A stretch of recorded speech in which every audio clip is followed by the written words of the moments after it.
ನಮ್ಮ ಹೃದಯ ಎಂಬತಕ್ಕಂಥದ್ದು ಅದು ಒಂದು ರೀತಿಯಲ್ಲಿ ಕಬ್ಬಿಣದಂತೆ. ಯಾವುದೇ ದುಃಖ ದುಮ್ಮಾನಗಳು ಸಮಸ್ಯೆಗಳು ಆ ಸಮಸ್ಯೆಗಳಿಗೆ ಸ್ಪಂದಿಸದೇ ಇರತಕ್ಕಂತಹ ಕಬ್ಬಿಣದಂತೆ ಕಠೋರವಾಗಿರ್ತಕ್ಕಂತಹ ಈ ಹೃದಯ ಎಂಬತಕ್ಕಂಥದ್ದು, ಇದರಲ್ಲಿ ಭಕ್ತಿಯ ದ್ರವೀಭಾವ ಎಂಬತಕ್ಕಂಥದ್ದು ಇಲ್ಲವೇ ಇಲ್ಲ, ಕಾರುಣ್ಯದ ದ್ರವೀಭಾವ ಎಂಬತಕ್ಕಂಥದ್ದು ಇಲ್ಲ.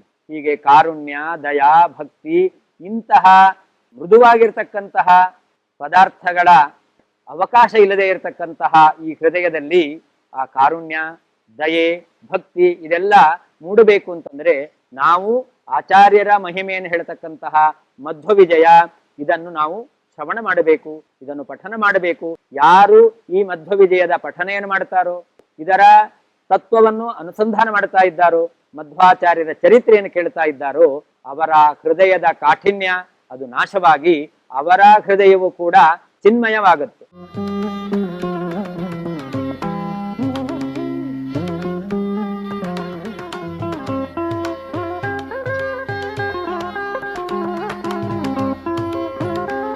ಸ್ವಾಧ್ಯಾಯ ಶುಶ್ರೂಷಾ ಕೃಷ್ಣ ಪೂಜಾರತಂ ಮುನಿಂ ವಿಶ್ವೇಶಮಿಷ್ಟದಂ ವಂದೇ ಪರಿವ್ರಾಟ್ ಚಕ್ರವರ್ತಿನಂ.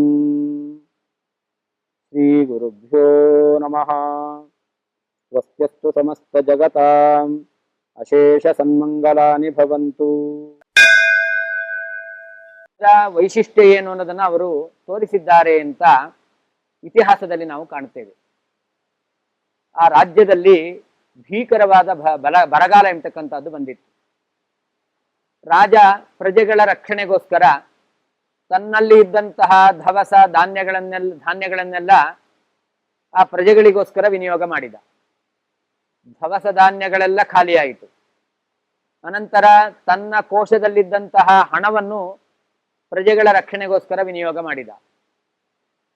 ಬೊಕ್ಕಸದಲ್ಲಿ ಇದ್ದಂತಹ ಹಣವೂ ಖಾಲಿಯಾಗಿ ಹೋಯಿತು. ಆದರೂ ಬರಗಾಲ ಮಾತ್ರ ನಿಂತಿಲ್ಲ.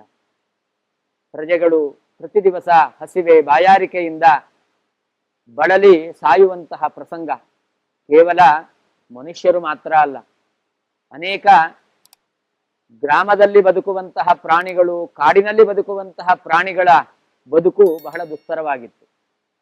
ಅಂತಹ ಸಂದರ್ಭದಲ್ಲಿ ಈ ವಿಷ್ಣುತೀರ್ಥರ ಮಹಿಮೆಯನ್ನು ತಿಳಿದಂತಹ ಆ ರಾಜ, ಆ ಪ್ರದೇಶದ ರಾಜ ಇವರಲ್ಲಿ ಬಂದು ಮೊರೆ ಹೋಗುತ್ತಾನೆ.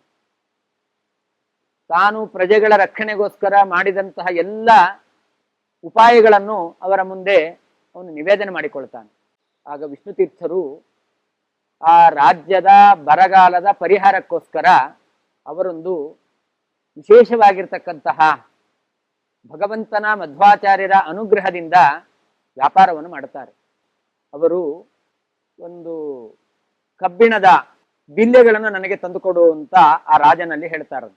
ಆ ರಾಜ ಬೇರೆ ಏನು ಕೇಳಿಲ್ವಲ್ಲ, ಕಬ್ಬಿಣದ ಬಿಲ್ಲೆ ಅಂತ ಆ ಮಹಾತ್ಮರಿಗೆ, ವಿಷ್ಣುತೀರ್ಥರಿಗೆ ಅವನು ಅನೇಕ ಕಬ್ಬಿಣದ ಬಿಲ್ಲೆಯನ್ನು ತಂದು ಕೊಡ್ತಾನೆ. ಆ ಕಬ್ಬಿಣದ ಬಿಲ್ಲೆ ಇಷ್ಟು ಗ್ರಾಮಿನದ್ದಾಗಿರಬೇಕು ಅಂತಾನು ಹೇಳಿರ್ತಾರೆ ಅವರು. ಅದು 10 ಗ್ರಾಮು ಅಥವಾ 8 ಗ್ರಾಮು ಇಂತಹ ಗ್ರಾಮಿನದ ಅಷ್ಟು ಗ್ರಾಮು ತೂಗುವಂತಹ ಆ ಕಬ್ಬಿಣದ ಬಿಲ್ಲೆಗಳನ್ನು ತಂದು ಕೊಡಬೇಕು ಅಂತ. ಅದರಂತೆ ರಾಜ ಮಾರನೇ ದಿವಸ ತಂದು ಕೊಟ್ಟಿದ್ದಾನೆ. ವಿಷ್ಣುತೀರ್ಥರು ತಾವು ಕುಳಿತುಕೊಳ್ಳುವಂತಹ ಮಣೆಯ ಕೆಳಗಡೆ ಆ ಕಬ್ಬಿಣದ ಬಿಲ್ಲೆಯನ್ನು ಹಾಕಿ, ಅದರ ಮೇಲೆ ಮಣೆಯನ್ನು ಹಾಕಿ ತಾವು ಕುಳಿತುಕೊಂಡು 16 ಸರ್ಗ ಮಧ್ವವಿಜಯವನ್ನು ಭಕ್ತಿಯಿಂದ ಪಠನೆ ಮಾಡ್ತಾ ಇದ್ರಂತೆ. ಈ ರೀತಿಯಲ್ಲಿ ಪ್ರತಿ ದಿವಸ ನಡೀತಾ ಇತ್ತು. ಆ ಪ್ರತಿ ದಿವಸ ಅವರು ಆ ಮಧ್ವವಿಜಯ ಪಾರಾಯಣ 16 ಸರ್ಗ ಮುಗಿದಿದೆ ಅಂತಂದ್ರೆ ಎದ್ದ ಮೇಲೆ ಮಣೆ ತೆಗೆದು ನೋಡಿದ್ರೆ ಆ ಮಣೆಯ ಬುಡದಲ್ಲಿರುವಂತಹ ಕಬ್ಬಿಣದ ಬಿಲ್ಲೆ ಅದು ಬಂಗಾರದ ಬಿಲ್ಲೆಯಾಗಿ ಇರ್ತಿತ್ತಂತೆ. ಹೀಗೆ ಆ ರಾಜನಿಗೆ ಪ್ರತಿ ದಿವಸ ಕಬ್ಬಿಣದ ಬಿಲ್ಲೆಯನ್ನು ಬಂಗಾರದ ನಾಣ್ಯವನ್ನಾಗಿ ಪರಿವರ್ತನೆ ಮಾಡಿಕೊಟ್ಟು ಅವನ ರಾಜ್ಯದ ಬರಗಾಲವನ್ನು ಹೋಗುವಂತೆ ಅನುಗ್ರಹ ಮಾಡಿದಂಥವರು ವಿಷ್ಣುತೀರ್ಥರು. ಇದು ವಿಷ್ಣುತೀರ್ಥರ ಮಹಿಮೆ ಹೇಗೋ ಹಾಗೆ ಆ ವಿಷ್ಣುತೀರ್ಥರು ಉಪಾಸನೆ ಮಾಡಿರ್ತಕ್ಕಂತಹ ಮಧ್ವವಿಜಯ ಪ್ರತಿಪಾದ್ಯರಾಗಿರ್ತಕ್ಕಂತಹ ಮಧ್ವಾಚಾರ್ಯರು, ಅವರ ಮೂಲ ರೂಪ ವಾಯುದೇವರು, ಅವರ ಅಂತರ್ಯಾಮಿಯಾಗಿರ್ತಕ್ಕಂತಹ ಪರಮಾತ್ಮನ ಮಹಿಮೆ, ಅದನ್ನು ಪ್ರತಿಪಾದನೆ ಮಾಡತಕ್ಕಂತಹ ಮಧ್ವವಿಜಯದ ವೈಶಿಷ್ಟ್ಯ ಇದು. ಹೀಗೆ ಈಗಿನ ಕಾಲದಲ್ಲಿ ಬಂಗಾರದ ಬೆಲೆಯನ್ನು ಬೇಕಾದ್ರೆ ಯಾರಾದರೂ ಕಬ್ಬಿಣವನ್ನಾಗಿ ಮಾಡಿಬಿಡಬಹುದು, ಬದಲಾಯಿಸಬಹುದು. ಆದರೆ ಏನೂ ಪವಾಡ, ಹೊರಗಿನ ಪವಾಡವನ್ನು ತೋರದೇನೆ ಕೇವಲ ತಮ್ಮ ಉಪಾಸನೆ, ತಮ್ಮ ಧ್ಯಾನದ ಬಲದಿಂದ ಆ ಕಬ್ಬಿಣದ ಬೆಲೆಯನ್ನು ಮಧ್ವವಿಜಯದ ಒಂದು ಸಾಮರ್ಥ್ಯದಿಂದ ಆ ವಿಷ್ಣು ತೀರ್ಥರು ಬಂಗಾರದ ಬೆಲೆಗಳನ್ನಾಗಿ ಮಾಡಿಕೊಟ್ಟು ಬರಗಾಲವನ್ನು ಪರಿಹಾರ ಮಾಡಿದ್ದಾರೆ ಎಂಬುದಾಗಿ ನಾವು ಇತಿಹಾಸದಲ್ಲಿ ಕಾಣ್ತಾ ಇದ್ದೇವೆ. ಹೀಗೆ ಆ ಕಬ್ಬಿಣವನ್ನು ಬಂಗಾರವನ್ನಾಗಿಸುವಂತಹ ಶಕ್ತಿ ಮಧ್ವವಿಜಯಕ್ಕಿದೆ. ಆದ್ದರಿಂದ ಇದು ಒಂದು ಕಥೆಯಾದರೆ ಇದರಿಂದ ನಾವು ಒಂದು ಆಧ್ಯಾತ್ಮಿಕ ಸಂದೇಶವನ್ನು ತಿಳ್ಕೊಳ್ಬಹುದು. ನಮ್ಮ ಹೃದಯ ಎಂಬತಕ್ಕಂಥದ್ದು ಅದು ಒಂದು ರೀತಿಯಲ್ಲಿ ಕಬ್ಬಿಣದಂತೆ. ಯಾವುದೇ ಈ ಜನಗಳ ದುಃಖ ದುಮ್ಮಾನಗಳು ಸಮಸ್ಯೆಗಳು, ಆ ಸಮಸ್ಯೆಗಳಿಗೆ ಸ್ಪಂದಿಸದೇ ಇರತಕ್ಕಂತಹ ಕಬ್ಬಿಣದಂತೆ ಕಠೋರವಾಗಿರ್ತಕ್ಕಂತಹ ಈ ಹೃದಯ ಎಂಬತಕ್ಕಂಥದ್ದು, ಇದರಲ್ಲಿ ಭಕ್ತಿಯ ಆ ದ್ರವೀಭಾವ ಎಂಬತಕ್ಕಂಥದ್ದು ಇಲ್ಲವೇ ಇಲ್ಲ. ಕಾರುಣ್ಯದ ದ್ರವೀಭಾವ ಎಂಬತಕ್ಕಂಥದ್ದು ಇಲ್ಲ. ಹೀಗೆ ಕಾರುಣ್ಯ, ದಯಾ, ಭಕ್ತಿ ಇಂತಹ ಮೃದುವಾಗಿರ್ತಕ್ಕಂತಹ ಪದಾರ್ಥಗಳ ಅವಕಾಶ ಇಲ್ಲದೆ ಇರತಕ್ಕಂತಹ ಈ ಹೃದಯದಲ್ಲಿ ಆ ಕಾರುಣ್ಯ, ದಯೆ, ಭಕ್ತಿ ಇದೆಲ್ಲ ಮೂಡಬೇಕು ಅಂತಂದ್ರೆ ನಾವು ಆಚಾರ್ಯರ ಮಹಿಮೆಯನ್ನು ಹೇಳ್ತಕ್ಕಂತಹ ಮಧ್ವವಿಜಯ ಇದನ್ನು ನಾವು ಶ್ರವಣ ಮಾಡಬೇಕು, ಇದನ್ನು ಪಠನ ಮಾಡಬೇಕು, ಇದರ ಪಾರಾಯಣ ಮಾಡಬೇಕು. ಯಾರು ಈ ಮಧ್ವವಿಜಯದ ಪಠನೆಯನ್ನು ಮಾಡ್ತಾರೋ, ಇದರ ತತ್ವವನ್ನು ಅನುಸಂಧಾನ ಮಾಡ್ತಾ ಇದ್ದಾರೋ, ಮಧ್ವಾಚಾರ್ಯರ ಚರಿತ್ರೆಯನ್ನು ಕೇಳ್ತಾ ಇದ್ದಾರೋ, ಅವರ ಹೃದಯದ ಕಾಠಿಣ್ಯ ಅದು ನಾಶವಾಗಿ ಅವರ ಹೃದಯವು ಕೂಡ ಕಬ್ಬಿಣ ಚಿನ್ನವಾದರೆ ಇವರ ಕಠೋರವಾದ ಕಬ್ಬಿಣದಂತೆ ಇರತಕ್ಕಂಥ ಹೃದಯ ಅದು ಚಿನ್ಮಯವಾಗುತ್ತೆ.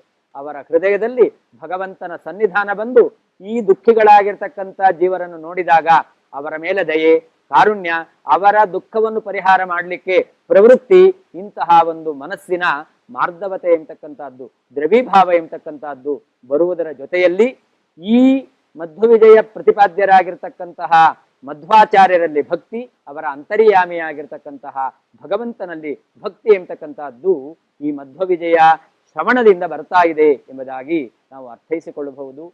ಹಾಗೆ ವಿಷ್ಣು ತೀರ್ಥರು ಈ ಮಧ್ವವಿಜಯ ಗ್ರಂಥದ 16 ಸರ್ಗಗಳಿಗೆ ಪ್ರತ್ಯೇಕವಾಗಿರ್ತಕ್ಕಂತಹ ವಿಶಿಷ್ಟವಾದ ಫಲಗಳಿದೆ ಎಂಬುದಾಗಿ ಅದನ್ನು ನಿರೂಪಣೆ ಮಾಡಿದ್ದಾರೆ.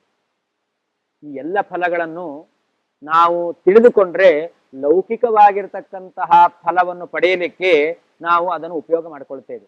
ಆದರೆ ಮಧ್ವವಿಜಯವನ್ನು ನಾವು ಅಧ್ಯಯನ ಮಾಡಿ ಅದರಲ್ಲಿರುವಂತಹ ಮಧ್ವಾಚಾರ್ಯರ ಮಹಿಮೆಯನ್ನು ತಿಳಿದು ಅದರಿಂದಾಗಿ ಆಧ್ಯಾತ್ಮಿಕವಾಗಿರ್ತಕ್ಕಂತಹ ಉನ್ನತಿಯನ್ನು ಪಡೆಯಲಿಕ್ಕೆ ಇದನ್ನು ನಾವು ಉಪಯೋಗ ಮಾಡಿಕೊಳ್ಬೇಕೇ ವಿನಃ ಲೌಕಿಕವಾಗಿರ್ತಕ್ಕಂತಹ ಫಲವನ್ನು ಪಡೆಯಲಿಕ್ಕೆ ಇದನ್ನು ನಾವು ವಿನಿಯೋಗ ಮಾಡಿಕೊಳ್ಳಬಾರದು, ಉಪಯೋಗ ಮಾಡಿಕೊಳ್ಳಬಾರದು. ಅಂತಹ 16 ಸರ್ಗಗಳಿಗೆ ಬೇರೆ ಬೇರೆಯಾಗಿರ್ತಕ್ಕಂತಹ ವಿಶಿಷ್ಟವಾದ ಫಲವನ್ನು ನಿರೂಪಣೆ ಮಾಡಿದ್ದಾರೆ ಆ ವಿಷ್ಣು ತೀರ್ಥರು. ಅಂತಹ ಒಂದು ವಿಶಿಷ್ಟವಾದಂತಹ ಕೃತಿ ಮಧ್ವವಿಜಯ. ಈ ಮಧ್ವವಿಜಯದಲ್ಲಿ ವಾಯುದೇವರ ಅವತಾರಭೂತರಾದ ಮಧ್ವಾಚಾರ್ಯರ ಚರಿತ್ರೆ ನಿರೂಪಿತವಾಗಿದೆ. ಆ ಮಧ್ವಾಚಾರ್ಯರು ಈ ಮಧ್ವವಿಜಯ ಕಾವ್ಯದ ಮುಖ್ಯ ನಾಯಕರಾಗಿದ್ದಾರೆ. ಮಧ್ವಾಚಾರ್ಯರ ಚರಿತ್ರೆಯನ್ನು ನಾರಾಯಣ ಪಂಡಿತಾಚಾರ್ಯರು ಈ ಕಾವ್ಯದಲ್ಲಿ ನಿರೂಪಣೆ ಮಾಡಿದ್ದಾರೆ. ಹಾಗಾದರೆ ಕಾವ್ಯ ಅಂತಂದ ಮೇಲೆ ಅದರಲ್ಲಿ ಕೆಲವೊಂದು ಉತ್ಪ್ರೇಕ್ಷೆ, ಅತಿಶಯೋಕ್ತಿ ಎಲ್ಲವೂ ಇರುತ್ತೆ. ಹಾಗೆ ಇದು ಮಧ್ವಾಚಾರ್ಯರ ಮಹಿಮೆಯನ್ನು ಹೇಳ್ತಕ್ಕಂತಹ ಕಾವ್ಯರೂಪವಾದಂತಹ ಕೃತಿ ಅಂತಾದರೆ ಇದರಲ್ಲಿ ಮಧ್ವಾಚಾರ್ಯರು ತೋರದೇ ಇರುವಂತಹ ನಾರಾಯಣ ಪಂಡಿತಾಚಾರ್ಯರ ಕವಿತಾ ಶಕ್ತಿಯಿಂದ ಕಲ್ಪನೆ ಮಾಡಿಕೊಂಡು ಅವರು ಉತ್ಪ್ರೇಕ್ಷೆ ಮಾಡಿ ಹೇಳಿರಬಹುದು ಎಂಬುವಂತಹ ಸಂದೇಹ ನಮಗೆ ಬರಲಿಕ್ಕೆ ಅವಕಾಶ ಇದೆ. ಆದರೆ ನಾರಾಯಣ ಪಂಡಿತಾಚಾರ್ಯರು ಈ ಕೃತಿಯನ್ನು ರಚನೆ ಮಾಡಬೇಕಾದರೆ ಅವರು ವ್ಯಾಖ್ಯಾನದಲ್ಲಿ ನಿರೂಪಣೆ ಮಾಡಿದ್ದಾರೆ. ನಾನು ಮಧ್ವಾಚಾರ್ಯರ ಶಿಷ್ಯ, ಮಧ್ವಾಚಾರ್ಯರ ಸಮಕಾಲೀನ. ಆದರೆ ನನಗೂ ಮತ್ತು ಮಧ್ವಾಚಾರ್ಯರಿಗೆ ಕಾಲದ ಅಂತರ ತುಂಬ ಇದೆ. ಎಲ್ಲ ಮಹಿಮೆಗಳನ್ನು ನಾನು ಸ್ವತಃ ಅನುಭವಿಸಿದ್ದಲ್ಲ, ಅರ್ಥಾತ್ ನಾನು ನೋಡಿದ್ದಲ್ಲ. ಕೆಲವೊಂದು ಈ ಕೃತಿಯಲ್ಲಿ ನಿರೂಪಿತವಾಗಿರ್ತಕ್ಕಂತಹ ಆಚಾರ್ಯರ ಮಹಿಮೆಯನ್ನು ನಾನು ಸ್ವತಃ ನೋಡಿದ್ದೇನೆ. ನನಗೂ ಮಧ್ವಾಚಾರ್ಯರಿಗೂ ಅಂತರ ಇರುವುದರಿಂದ ಆ ಮಧ್ವಾಚಾರ್ಯರು ತಮ್ಮ ಜೀವನದಲ್ಲಿ ಏನೇನು ಮಹಿಮೆಯನ್ನು ತೋರಿದ್ದಾರೆ. ಅದನ್ನು ನನ್ನ ಹಿರಿಯರಿಂದ, ಮಧ್ವಾಚಾರ್ಯರ ಶಿಷ್ಯರಿಂದ ನಾನು ಕೇಳಿ ಅದನ್ನು ಈ ಗ್ರಂಥದಲ್ಲಿ ಉಲ್ಲೇಖ ಮಾಡಿದ್ದೇನೆ. ಅದರಿಂದ ಇಲ್ಲಿ ಯಾವುದೂ ಉತ್ಪ್ರೇಕ್ಷೆ ಇಲ್ಲ, ಅತಿಶಯೋಕ್ತಿ ಇಲ್ಲ, ಕಲ್ಪನೆ ಮಾಡಿಕೊಂಡಿರ್ತಕ್ಕಂಥ ವಿಷಯ ಇದರಲ್ಲಿ ಇಲ್ಲ. ಯಥಾವತ್ತಾದಂತಹ ವಿಷಯವನ್ನು ನಿರೂಪಣೆ ಮಾಡಿದ್ದೇನೆ ಎಂಬುದಾಗಿ ಕೇವಲ ಮಧ್ವಾಚಾರ್ಯರ ಜೀವನ ಚರಿತ್ರೆಯನ್ನು ನಿರೂಪಣೆ ಮಾಡಲಿಕ್ಕೋಸ್ಕರವೇ ರಚಿತವಾಗಿರ್ತಕ್ಕಂತಹ ಕೃತಿ ಅದು ಮಧ್ವವಿಜಯ ಎಂಬತಕ್ಕಂತಹ ಕೃತಿ ಎಂಬುದಾಗಿ ನಾರಾಯಣ ಪಂಡಿತಾಚಾರ್ಯರು ಇದರ ಮಹತ್ವವನ್ನು ವರ್ಣನೆ ಮಾಡಿದ್ದಾರೆ. ಮಧ್ವಾಚಾರ್ಯರು ಅಂತಂದ್ರೆ ವಾಯುದೇವರ ಅವತಾರ ಅನ್ನೋದನ್ನ ಮುಂದಿನ ಈ ಮಧ್ವವಿಜಯ ಕಾವ್ಯದಲ್ಲಿ ನಾರಾಯಣ ಪಂಡಿತಾಚಾರ್ಯರೇ ವರ್ಣನೆ ಮಾಡ್ತಾ ಇದ್ದಾರೆ. ನಾವು ಮುಖ್ಯವಾಗಿ ಭಗವಂತನ ಅನುಗ್ರಹವನ್ನು ಪಡೆಯಬೇಕು ಅಂತ ಬಯಸ್ತೇವೆ. ಆ ಭಗವಂತನ ಅನುಗ್ರಹವನ್ನು ಪಡೆಯಬೇಕು ಅಂತಾದರೆ ವಾಯುದೇವರ ಅನುಗ್ರಹ ಎಂಬತಕ್ಕಂಥದ್ದು ಅತ್ಯವಶ್ಯಕ. ರಾಘವೇಂದ್ರ ಸ್ವಾಮಿಗಳು ಆ ವಾಯುದೇವರ ಮಹತ್ವ ಏನು ಅನ್ನೋದನ್ನು ವರ್ಣನೆ ಮಾಡ್ತಾರೆ. ಅನಾಥಂ ದೀನಂ ದೂನಂ ಏನಂ ಉದ್ಧರ ಇತಿ ವಿಜ್ಞಾಪನ ಕರ್ತೃಣಾಂ. ಭಗವಂತ ನಮ್ಮನ್ನು ಉದ್ಧರಿಸಬೇಕು ಅಂತಾದರೆ ನಮ್ಮ ಬಗ್ಗೆ ವಾಯುದೇವರು ರೆಕಮೆಂಡ್ ಮಾಡ್ಬೇಕಂತ, ಶಿಫಾರಸ್ ಮಾಡ್ಬೇಕಂತ. ಆ ವಾಯುದೇವರು ಇವನು ಭಕ್ತ, ಇವನಿಗೆ ಒಬ್ಬ ನಾಥ ಇಲ್ಲ, ಇವನು ದುಃಖದಲ್ಲಿ ಮುಳುಗಿದ್ದಾನೆ, ಇಂತಹ ದೀನನಾದ ಈ ಭಕ್ತನನ್ನು ಉದ್ಧಾರ ಮಾಡುವಂತ ಆ ವಾಯುದೇವರು ಶಿಫಾರಸು ಮಾಡಿದ್ರೆ ಭಗವಂತ ಉದ್ಧಾರ ಮಾಡ್ತಾನಂತ. ಹಾಗಾದ್ರೆ ಭಗವಂತನ ಅನುಗ್ರಹವನ್ನು ನಾವು ಪಡೆಯಬೇಕು ಅಂತಂದ್ರೆ ಭಗವಂತನ ಏಕಾಂತ ಭಕ್ತರಾಗಿರ್ತಕ್ಕಂತಹ ವಾಯುದೇವರು ಅವರು ನಮ್ಮ ಬಗ್ಗೆ ಭಗವಂತ ಶಿಫಾರಸು ಮಾಡಬೇಕು. ಹಾಗಾದ್ರೆ ವಾಯುದೇವರ ಅನುಗ್ರಹ ಅವಶ್ಯಕ ಅಂತ ಆಯಿತು. ಆ ವಾಯುದೇವರ ಅನುಗ್ರಹವನ್ನು ನಾವು ಪಡೆದರೆ ಮಾತ್ರ ಭಗವಂತನ ಅನುಗ್ರಹವನ್ನು ಪಡೆಯಲಿಕ್ಕಾಗುತ್ತೆ. ಲೋಕದಲ್ಲಿ ನಾವು ನೋಡ್ತೇವೆ, ಯಾವುದೋ ಉತ್ತಮ ವ್ಯಕ್ತಿಗಳು ಅಥವಾ ಮಂತ್ರಿಗಳು ಅವರಿಂದ ಯಾವುದೋ ನಮ್ಮ ಒಂದು ಕೆಲಸ ಆಗಬೇಕು ಅಂತಾದರೆ ಆ ಮಂತ್ರಿಗಳಿಗೆ ಹತ್ತಿರದಲ್ಲಿ ಇರ್ತಕ್ಕಂಥ ವ್ಯಕ್ತಿಗಳು, ಮಂತ್ರಿಗಳಿಗೆ ಬೇಕಾದಂತಹ ವ್ಯಕ್ತಿಗಳು ಯಾರು ಅಂತ ನಾವು ನೋಡಿ ಅವರ ಮೂಲಕ ನಮ್ಮ ಕೆಲಸವನ್ನು ನಾವು ಮಾಡಿಸ್ಕೊಳ್ತೇವೆ. ಹಾಗೆ ಭಗವಂತನ ಅನುಗ್ರಹ ಆಗಬೇಕು ಅಂತಾದರೂ ಕೂಡ ಮುಖ್ಯ ಪ್ರಾಣದೇವರ ಅನುಗ್ರಹ ಎಂಬತಕ್ಕಂಥದ್ದು ನಮಗೆ ಆಗಲೇಬೇಕು. ಅದರಿಂದಲೇನೆ ಉಪನಿಷತ್ತಿನಲ್ಲಿ ಮುಖ್ಯ ಪ್ರಾಣದೇವರನ್ನು ಬ್ರಹ್ಮಧಾಮ ಅಂತ ಕರೀತಾರೆ.